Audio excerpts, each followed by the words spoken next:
వారాహి నవరాత్రుల సందర్భంగా అష్టైశ్వర్యాల కొరకై అత్యంత శక్తివంతమైన శ్రీ వారాహి పాశుపత హోమం సంప్రదించండి.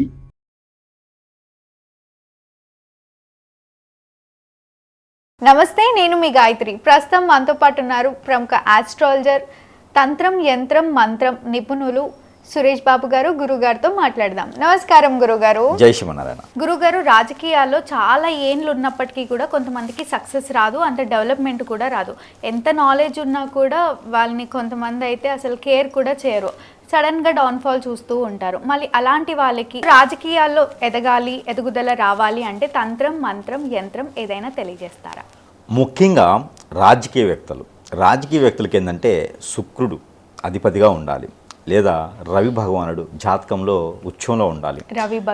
రవి ఉచ్చంలో రవి కానీ శుక్రుడు కానీ ఉంటే, బుధుడు కానీ ఉంటే వాళ్ళు అనుకోకుండానే రాజకీయంలోకి వెళ్ళిపోతారు. రాజకీయంలో మంచి గుర్తింపు పొందుతారు, రాణిస్తారు.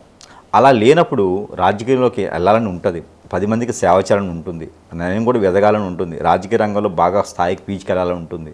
కానీ వెళ్ళలేని పరిస్థితి. ఒక్కొక్కళ్ళకి కాంపిటీషన్ తట్టుకోలేక, రెండొకళ్ళు డబ్బు పెట్టలేక, మూడో వాళ్ళకి ఏంటంటే శక్తి లేక, పవర్స్ లేక, ఎవరిని కలవాలో అర్థం కాక, ఏ గురువు ఆధీనంలో ఉండాలో తెలియక, ఏ గురువు మన వెనక ఉండాలో అర్థం కాక, గుర్తింపు రాదు, అంత త్వరగా రాదు. అలానే గురువు కూడా వెనక ఉంటే ఒక పవర్ ఉంటుంది, గురువు కూడా వెనక లేరంటే ఎదగలేం ఖచ్చితంగా. రాజకీయం అనగానే అక్కడ ఎదురుగా ఉండేటువంటి కాంపిటీషన్ ఎక్కువ ఉంటుంది.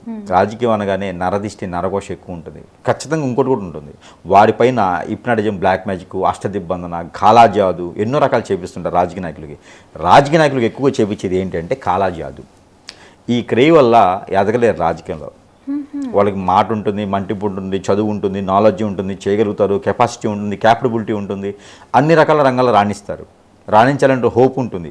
నలుగురిని కూర్చోబెడితే వీరు హైకులకు ఉంటారు, కానీ ఎదగలేరు. అసలు రాజకీయాల్లో ఉన్న వాళ్ళకి జనాకర్షణ చాలా ఇంపార్టెంట్ కదా. జనాకర్షణ చాలా ఇంపార్టెంట్, ధనాకర్షణ కూడా ఇంపార్టెంటే. వాటన్నిటికన్నా కూడా ముందు ఉచ్చారణ, ప్రజల్ని ఆకట్టుకునే తత్వం, ఇది కూడా చాలా ఇంపార్టెంట్.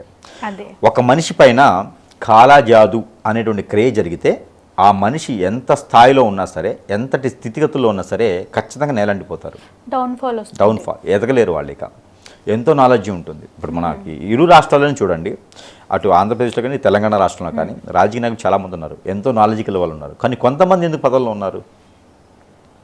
ఎందుకంటే వారిపైన చెడు క్రియ జరుగుతుంది కాబట్టి. ఆ చెడు క్రియ వాళ్ళకు కూడా తెలియదు. ఇది సెల్స్ అంటారు. సెల్స్ అంటే మన బ్లడ్లో ఉండేటువంటి సెల్స్, పాజిటివ్, నెగిటివ్ 2 సెల్స్ ఉంటాయి. క్యాన్సర్ వచ్చినప్పుడు నెగిటివ్ సెల్స్ ఉత్పత్తి అవుతూ ఉంటాయి. ఆ సెల్స్ని వీళ్ళు రిమూవ్ చేస్తూ ఉంటారు. అదే రకంగా రిమూవ్ చేయకపోతే క్యాన్సర్ పెరుగుతూ ఉంటుంది. మనకి బాడీ తత్వం, పర్సనాలిటీ, నాలెడ్జ్ అన్నీ అట్లే ఉంటాయి.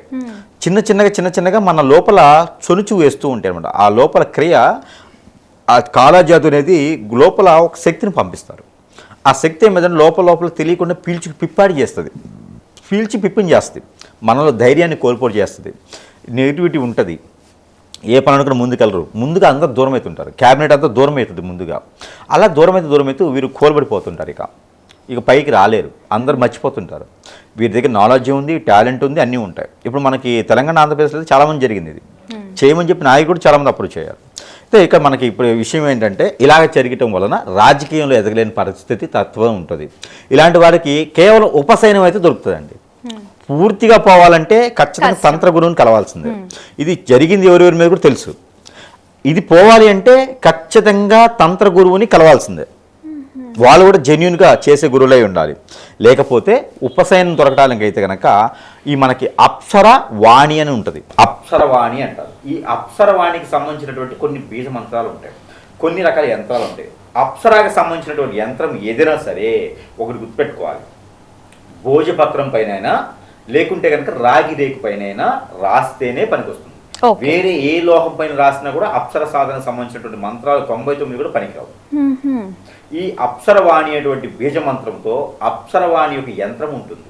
ఈ యంత్రాన్ని మన పాకెట్లో కానీ, మన హ్యాండ్ బ్యాగ్లో కానీ, మన వాలెట్లో కానీ, మన చుట్టూతో మనకి టాబీస్లో కానీ పెట్టుకొని ఉండి మణికంఠ ధారణ, కంఠధారణ, నడుముకి అని కట్టుకొని ఉండడం ద్వారా మనకి కొన్ని రకాలుగా కాలజాతికి జరిగినా అది వేరే, కానీ ఇప్పటి నుంచి అది ముందుకు రాకుండా మించిపోకుండా వేరే ఇంకా ఏదైనా మనమేం చేయించడం మన వారికి రాకుండా ఎదిగేందుకు ప్రయత్నం చేస్తే కొంతైనా ప్రతిఫలం కనిపించేలాగా తంత్ర గురువుని కలిసేంత వరకు కూడా ఎదిగేటువంటి పరిస్థితి ఉంటుంది. అలానే మంచి స్థాయిలో ఉన్నారు, ఒక ఎమ్మెల్యేనో ఎంపీనో లేదా ఇంకో పదవులతో చిన్న పదవులతో ఉండి పెద్ద పదవి కావాలని కోరికలు ఉన్న వాళ్ళు ఉంటారు.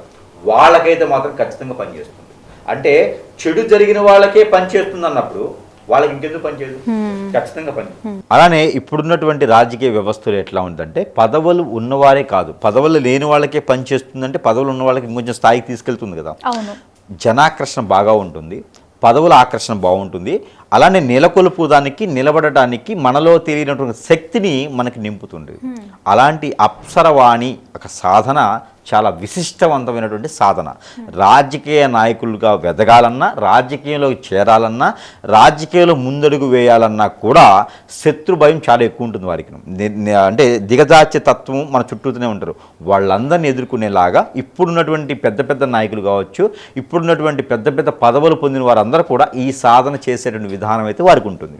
బయటికి ఎవరికి చెప్పుకోరు. కొంతమందికి అయితే సడన్ గా డౌన్ ఫాల్ వస్తూ ఉంటుంది, ఎవరో చేసిన తప్పుకి వీళ్ళు డౌన్ ఫాల్ అయిపోవడం జరుగుతుంది. అలాంటి వారికి కూడా ఇది సరిపోతుందండి. నేనే చాలా మందికి ఉపదేశం చేశాను. ఇప్పుడు ఉన్నటువంటి పదవుల్లో ఉన్న ప్రతి ఒక్కళ్ళకి కూడా నేను 50% మందికి నేనే ఉపదేశం చేశాను. ఇప్పుడున్న పదవులు ఆరంభిస్తున్న ప్రతి ఒక్కళ్ళకి కూడా 50% మందికి విరు రాష్ట్రాల వారికి అయితే నేనే ఉపదేశం చేశాను. కాకపోతే ఒకరికొకరు స్థుతులు చెప్పుకునేటువంటి విధానం అయితే ఉండదు. చెప్పుకునేదానికి ఉంటే మరి వాళ్ళు ఓడిపోతారు, వీళ్ళు గెలుస్తారు కదా. అందుకని ఎవరికి చెప్పుకోరు ఏం చేస్తున్నారు అనేది. ఆ పేర్లు కూడా మనం చెప్పడానికి లేదు బయటకి. అదంతా కూడా ఒక మార్కెట్ వెళ్ళిపోతుంది వెనక సైడ్, అది ఆ చాప కింద ఇలాగ వెళ్తున్నది. అయితే ఇప్పుడున్నటువంటి వ్యవస్థ రాజకీయ నాయకులకి అయితే కనుక చాలా మందికి అయితే నేను ఉపదేశం చేసిన వాళ్ళే ఉన్నాను. వాళ్ళందరూ కూడా మంచి పదవుల్లో రాణిస్తూ ఉన్నారు. అయితే ఇంకా కొంతమంది ఎవరైతే ఉన్నారో వారందరూ కూడా ఈ యొక్క అప్సర ఉపాసన చేసుకోవాలి. అప్సరవాణి ఉపాసన అనేది ఖచ్చితంగా చేసుకోవాలి. ఇది 41 రోజు దీక్ష ఉంటుంది.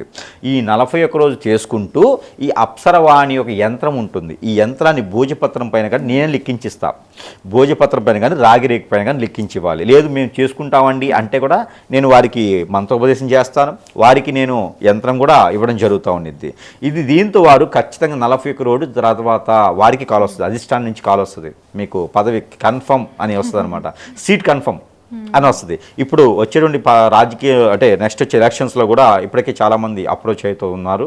వాళ్ళందరికీ కూడా చేసేటువంటి వారి పద్ధతి ప్రకారంగా, వారి నక్షత్ర ప్రకారంగా, వారి తిథి ప్రకారంగా, వారి పేరు ప్రకారంగా ఏ పదవి కావాలని చూసుకొని దాని ప్రకారంగా మనం ఇవ్వడం అనేది జరుగుతూ ఉంది. ఎవరికైనా కామన్గా కావాలి ఎదగాలనుకున్న వారికి అయితే కనుక, రాజకీయంలో ఎదగాలనుకున్న వారికి అయితే అప్సరవాణి యొక్క మంత్రము, తంత్రము, సాధన, సిద్ధి, యోగము, యోగ్యత, తంత్రము, యంత్రము ఇవన్నీ కూడా వారికి పనిచేస్తాయి. దీనికి ఎలాంటి పథ్యము లేదు, నెగిటివిటీ రాదు. ఇక అందరూ కూడా రాజకీయం ఎదగాలనుకున్న ప్రతి ఒక్కరు కూడా ఇది ఉపదేశం తీసుకోవచ్చు. మనం వారికి కావాలనుకుంటే ఉపదేశం కూడా చెప్తాము.